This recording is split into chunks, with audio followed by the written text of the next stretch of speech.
Welcome back for another beer tasting. I'm Kevin with CrafTeeBeer, and today I'm going to try a stout. So stick around, we'll find out which stout it is, who brewed it, and if we like it. Now before we get started, don't forget to subscribe.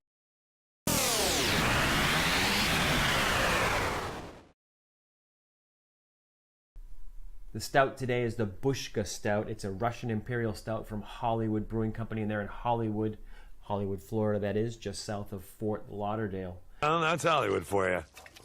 It's a 9.4% ABV stout. Let's head over to their website and see what they say about it. The Bushka Stout, 9.4% ABV, 51 IBU. The appearance is dark and deep, tanned head, so thick it could float a bottle cap. Aroma should be roasted grains, cola, fig, and dried fruit. Body is medium. Flavor is caramelized malts and finished with a warming alcohol, complementary balanced hop attributes. The brewer's note, 6-hour kettle caramelization, special touch from Russia with love. There's some back and forth about whether really sugar is caramelized during the brewing process, if it can be caramelized. Some people say that it's really the Maillard reaction, which I think is similar or is used or described the way you sear a steak. So something to do with the fructose sugars, the way it's darkened or reduced. There's two different ways there's two different reactions. One is caramelization and one is the Maillard. Not sure what the difference really is, but it should give us a really good flavor. The term kettle caramelization came about, I think, originally with Scotch ales, in a style guide that was written at one point used that term, and it's been kicking around ever since. And like I said, there's some banter back and forth on whether you can really caramelize sugars because of the temperatures and such, if it really happens in the brewing process, or again, if it's that Maillard reaction, I guess, is the controversy. The Russian Imperial Stout style is said to have come about in 1869 when the Emperor or Tsar of Russia was traveling to England. Peter the Great had brown beer there, had the brewers there start shipping it to Russia, and they say because it was being shipped longer distance, that's why it was brewed with higher ABV.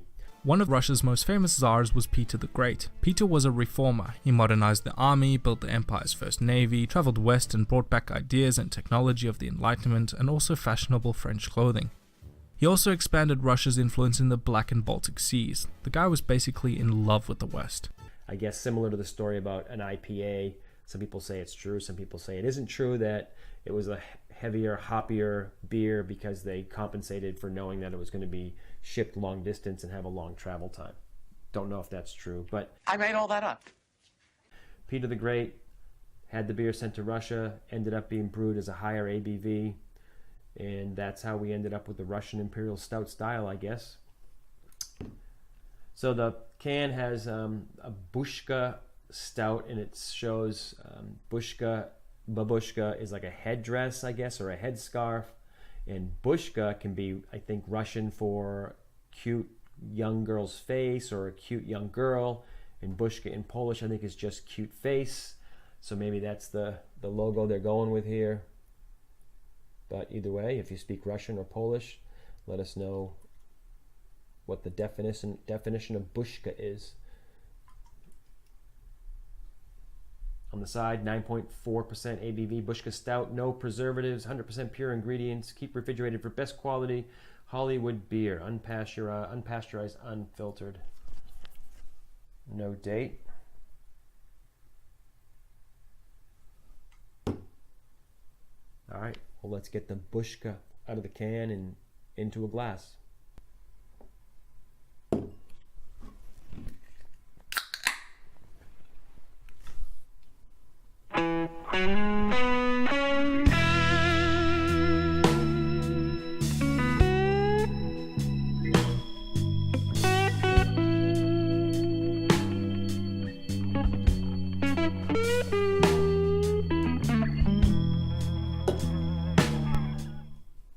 They used the word cola in the description, and it poured very much like a cola. The way it sounded, it didn't seem like very thick. It poured like a cola.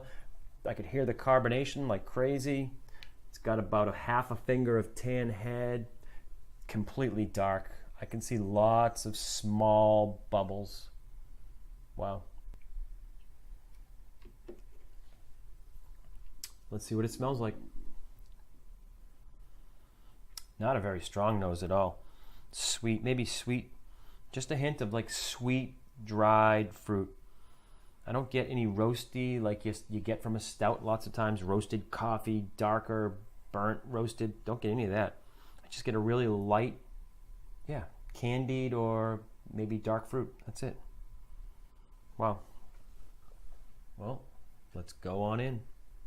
Cheers.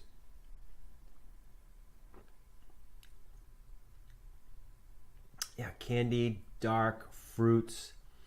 The back end gets a little bit of roasty bitterness. There's definitely some hops back there, and it's a little smoky, rich, which I'm not sure, like the caramelization or however they got that flavor that is caramelized. It's got some sweetness, but there's definitely a little bit of a roasty, smoky character to it as well. And that back end sticks around with a good dose of bitterness. It's not a very thick, heavy beer. It's medium bodied. Yeah, so I think the brewer's description pretty much hit this thing right dead on. Yeah, really, really good. Well done. All right, I'm gonna sip on this and we'll go see what people are saying about this online. On Beer Advocate, Bushka Stout has a 3.64 out of 5 rating. It only has 2 ratings. I tried to find some more information about the brewery, and I couldn't get a lot of information. I don't know how small they are, but there wasn't a lot of information out there. So maybe they're a really small, localized brewery. Again, they're in Hollywood, Florida, so a few hours from here. They're just south of Fort Lauderdale. All right, let's see if Untappd has anything about this. Over on Untappd, we've got the Bushka Stout. It's got a 3.5 cap rating, 1,869 ratings. So there's a good amount of ratings there. I don't know. It seems like Beer Advocate doesn't have many ratings anymore for beers. I mean, two versus 1,869. I guess the Untappd app is just, you know, the place where people are going to rate stuff. So that's not too bad. I agree with that. All right, I'm going to sip on this for a little bit longer and then I'll check it in. Another one checked in on Untappd, the Bushka Stout. I gave it a 3.5 cap rating. I described it as sweet, dark, caramelized fruit followed by a smoky, bitter back end, medium body, easy to drink for a 9.4% Imperial. Not complex, but solid. The back end, I read some descriptions or some reviews that the back end on this was like alcohol warm. As I said, I'm getting a smoky, bitter back end, maybe a touch of alcohol warmth, but it surfaces to me definitely more as a smoky bitter. All right, another beer tasting in the books. Another one done. The Bushka Russian Imperial Stout. Guess we need to thank Peter the Great for the style of beer. This one was pretty solid. It's not complex, but well done. I really liked it. Hollywood Brewing Company, Hollywood, Florida. Not sure how big they are. I couldn't find out a lot about them online, but they might have distribution outside of Florida. Not sure. I'll have to check that out. All right, my social media stuff is in the description below. If you haven't checked out some of my other videos, I stopped by Dead Lizard Brewing recently in Orlando here. Great little brewery, had some great beers. Check out that video. I also did some home brewing recently. That video should be down there too if you haven't seen that one. Actually, it's I just dry hopped that one with some mosaic hops. It's fermenting. So today I added the hops and the dry hopping for that one. So that beer should be ready to bottle in a week or two. All right. Well, I guess that's it. Subscribe. Do all that nonsense. Until the next beer tasting experience. I'm Kevin with CrafTeeBeer. Cheers.